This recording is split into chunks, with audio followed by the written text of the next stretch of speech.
Good evening, my name is Javier, and I'll be briefly discussing how teacher dispositions can greatly affect my classroom. A little bit about myself. I am a first year teacher.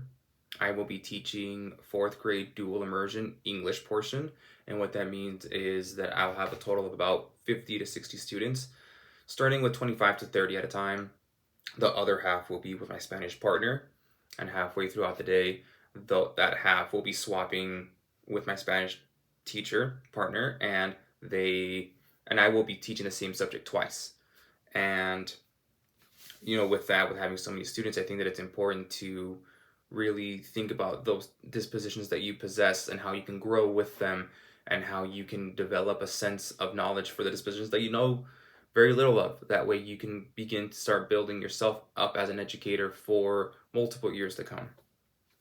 And three dispositions that I feel like I already possess that will make me a successful educator are fairness, professional conduct, and dedication. I think it's very important to be fair and treat all students fairly, give them all equal opportunities to succeed. But with professional conduct, I know that I'm a role model for my students and I need to dress the part. I need to be very punctual with my time, make sure that not only am I an example for my students, but also for staff. Because if I stay at my school site for a long time, I will have new staff, and staff will continue to grow. Underneath me, the older I get, the newer the teachers come in. So if I feel like if I if I present myself very professionally, then the rest will follow. And that the same has been true for teachers that have been hired over me. Veteran teachers have shown lots of professionalism, and I only want to be just like them as well. With dedication, I think that if the students see me work hard and try to really hone in on my routines and my structure, then they would want to follow with me because they can see how hard I work. And if students see how hard teachers work, then students are going to want to follow with them. But with some positives, there's always not negatives, but there's always room for improvement. I feel like I could improve on respecting diversity of others, curiosity, and compassion. With me teaching mostly Hispanic students, I think that I know how to work well with mostly Hispanic students, but then there's also Asian students, Black students, white students that are a minority in my classrooms. So I think it's very important to also get a sense of how to work with students from all backgrounds. So if one day I'm not in a bilingual setting, I I'd be really well equipped to handle all types of backgrounds. Curiosity, I love a student's ability to have curiosity, but sometimes it doesn't follow exactly with what should be taught. So I think there has to be a balance of the right level of curiosity and changing the curriculum to best understand them, but also keeping with curriculum. So it's about finding a balance for me, as well as compassion. I tend to not change my tone of voice when I'm talking to students or talking to adults.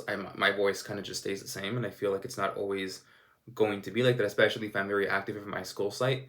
My voice does need to change or be a little bit softer and, say a lot more reinforcing words with all types of ages and grades as a member of my school site. And these dispositions will greatly benefit my understanding of other cultures, genders, and learning differences, and building relationships with students and families because it allows for me to be very transparent. It shows parents that I'm well equipped to teach their students or teach their children, and it gives parents a peace of mind that my learning environment is very open-minded, non-political, and non-biased, so that parents are assured that while they are in my learning experience, that I have the tools to work with all types of learning differences, genders, and cultures. And finally, as I work throughout the school year, I expect to be assessed. I just by admin, by the district members, and this feedback will only help me in the years later. I have a great admin staff.